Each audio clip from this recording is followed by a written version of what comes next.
my name is Dr. Elaine Jota. In this unit, we will examine and experience dilemmas and potential clashes that can occur in our world. I came to China with my family for a 5-year work contract. It's important to me that my 2 children, aged 4 and 6, feel at home here. You have only done 6 hours piano practice. You still need 2 more hours.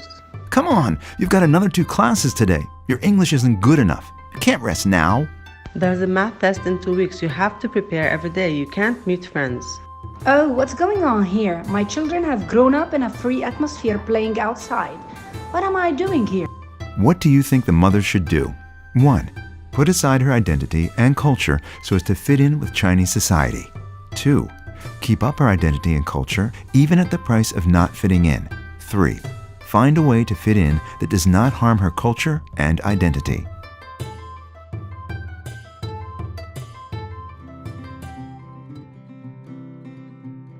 Every culture has its values. This is termed as cultural relativism.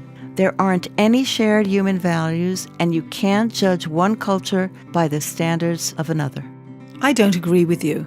There are universal shared values, like the right to life and bodily integrity. This is the universalist approach. Did you know that there are nations who oppose male circumcision because it harms bodily integrity and even want to prohibit it? This harms the Jewish and Muslim culture and religion. But there is a danger that if each culture decides what is right and wrong, it will harm innocent people. There are values more important than those of each individual culture. Who do you agree with?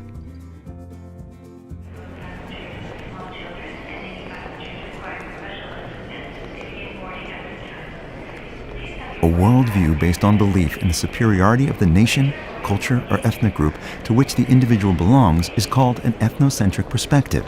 The transition from this perspective to a multicultural perspective can be described in 7 stages. In the beginning stage, the individual sees his culture as good and right and doesn't recognize other different cultural patterns. This is the first time I've flown abroad.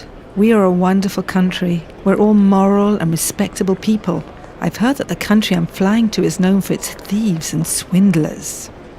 In the second stage, there is an encounter between individuals from cultures foreign to one another. Hello, and welcome to our country. The third stage, intercultural conflict, different culture patterns inevitably clash. Don't be offended, but I've heard that there are lots of thieves and swindlers here.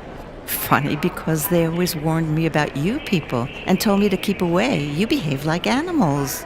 The meeting of 2 ethnocentric worldviews creates conflict and polarization between us and them. The fourth stage is educational intervention. Without knowing each other, you are already dividing into us and them. Perhaps try and listen, talk, and understand before you judge each other.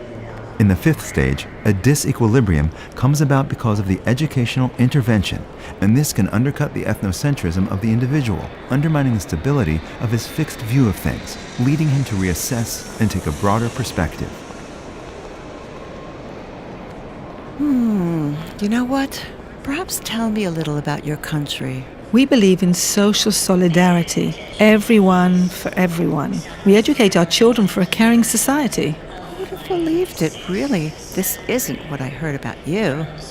The sixth stage is recognition. Interesting.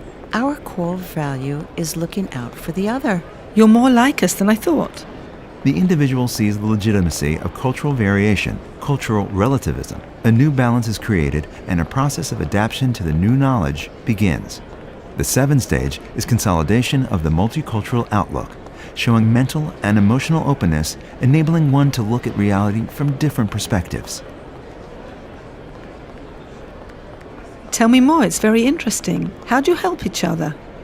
We give a lot of help to the poor, to children at risk, to the handicapped, and so on. The volunteer rate is very high. Wonderful. We could do with more volunteering like that. We believe in social solidarity, but still have much to learn from you. Can we adopt the idea? And so, the individual learns that his culture is one of many, and comes to see differences as legitimate. Someone who acquires a multicultural outlook can be open to different cultural patterns and can communicate with people from foreign cultures on the basis of mutual respect and appreciation.